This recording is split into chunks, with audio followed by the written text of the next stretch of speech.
Hello, Internet. Welcome back to another edition of Eric's Corner. I hope nobody's already blown it for 2024.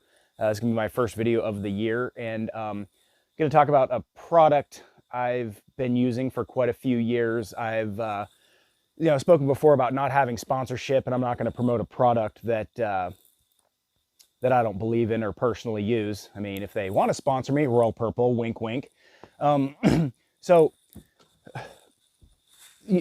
right when I was getting out of high school, it was right about the cusp of the popularity of full synthetic oils. And they were all the rage and saying, oh, they'll make engines last longer. Yes, it's more expensive, but you can go twice as long on an oil change. Well, people for a lot of years have been running 1 micron filters and been running vehicles allegedly 1,000,000 miles off of the same oil. All they do is add a little oil whenever they change out the filters. I mean, I'm very skeptical of that. I personally don't really have the money to test that. I would way rather just go ahead and change it every 6,000 miles, even with that 1 micron filter. But there was a guy who did a really good video. He's got a lot of great videos about oils and mechanical stuff. I don't know what his claim to fame is. I don't think he's any kind of an engineer. I think he's just kind of a redneck that's really good at scientifically doing some tests on these things. But I'll put the link in the comments. He explains what these certifications are, what they mean, specifications, and blah, blah, blah, blah, blah. So I was really sold on AMS Oil when they first came out with their full synthetics, and I ran it in my pickup, my Silverado that I bought with 4,000 miles on it. I'm going to reference that truck a lot in my videos because bought it almost brand new, owned it for 10 years. I did a lot of experimenting with it, in my younger days, fuel economy and so forth. But I mostly ran AMS Oil, but they always went through these distributors. Like I literally had to go to some dude's garage at his house, before GPSs, and it was really easy to find people's places to get it. So they came out with Royal Purple, and is what sold me on, so partly it's more readily available and easier to get. You go to any auto parts store and get it. I think AMS Oil, I think they sold it at Costco, but it was very limited. They had a place in Palmer, which is 5 hours from where I live, where my dad got it from, and he'd buy it by the 55-gallon drum, I think, to get a good deal on it.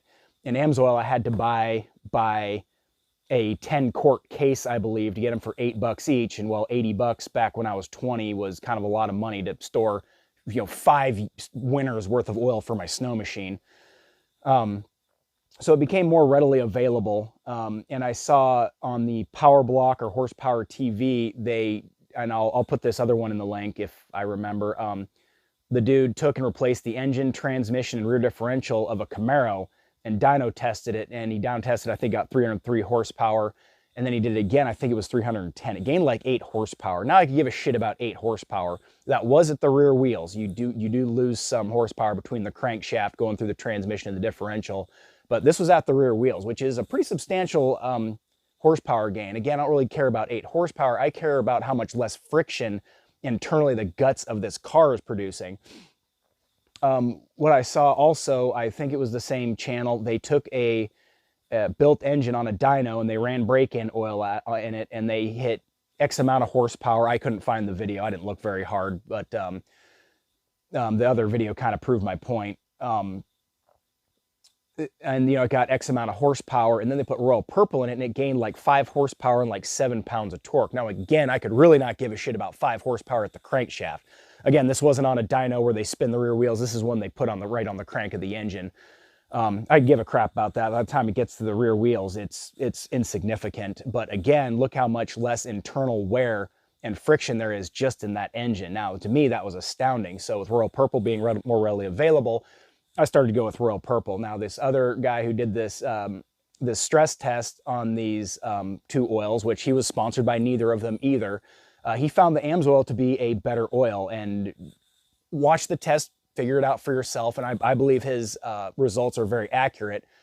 But again, I'm going off of what's more readily available. I don't think I've even seen AMS oil here in town. So any of these oils, and he said, these are both far, far superior oils. And, he tested them against Pennzoil and your regular oils and some of your high mileage oils. I mean, he does a lot of these tests. He does tests on his PB Blaster, Air Coil, WD-40, what's the best penetrating oil versus a lubricant. He does all these things, and I think he gets absolutely spectacular results. So, but see for yourself what you want to do. So anyway, readily available. I mean, the shit runs about $10 a quart. Try to buy them by 5 quarts. I think you save about $5 a quart or something. It's quite a lot. And I found Riley's had about $5 a gallon and a quarter cheaper than Napa.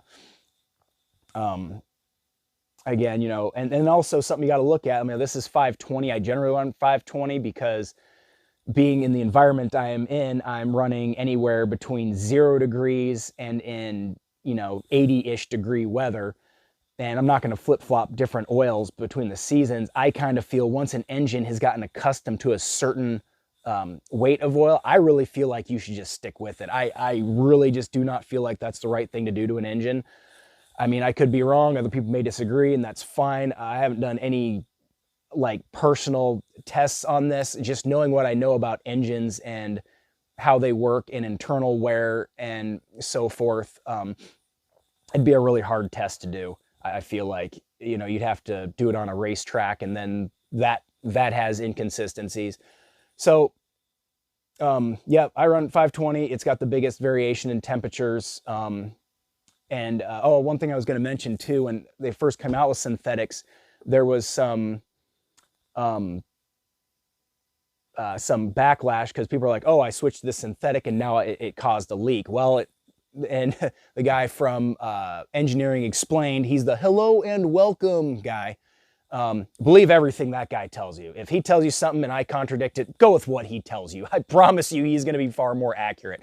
That dude can explain astrophysics to a freaking chipmunk, I'm pretty sure. I mean, he makes me understand things, and I'm just a dumb redneck. But he was talking about how they don't really cause leaks, they're finding leaks because it's a lot slipperier, a lot more slippery. So it makes sense where something wouldn't fit through something, it would now. And, you know, the tolerances are tighter in newer vehicles. So I don't run it in my Mustang. And again, partly what for? I put 1,000 miles a year on it. And I also run Chevron in my Deuce and a Half, which is a synthetic blend. Also not going to go with a full synthetic. Again, I'll change it out about every 2 years. I'm going to look into a 1 micron filter for it, just because I really don't want to have to change out that big, heavy son of a bitch. I can, I just don't really want to. And I would never hear the end of it from Olivia if I blew up the engine in my Deuce. So yeah, don't look too much into that discrepancy. If you go with synthetic, please stay with synthetic. It's not really the place to go cheap. But some things it kind of might not matter. Some engines are just going to be destined to blow up no matter how good a care you take of them, like the Hemi with that Hemi tick. So anyway, let me know what you think. I'll try to remember to put the video in the comments, so I will as soon as I post it. Again, Royal Purple, wink, wink. If you want to flip me some cash for giving you a shout out, great. If not, like I said, my viewers, I've said it in another video, I'm not going to bullshit you and make stuff up. I'll tell you what I know to the best of my knowledge, and here's what you got. So, thank you for joining me for this product review. Good luck this year. Don't blow it. Make it a good one.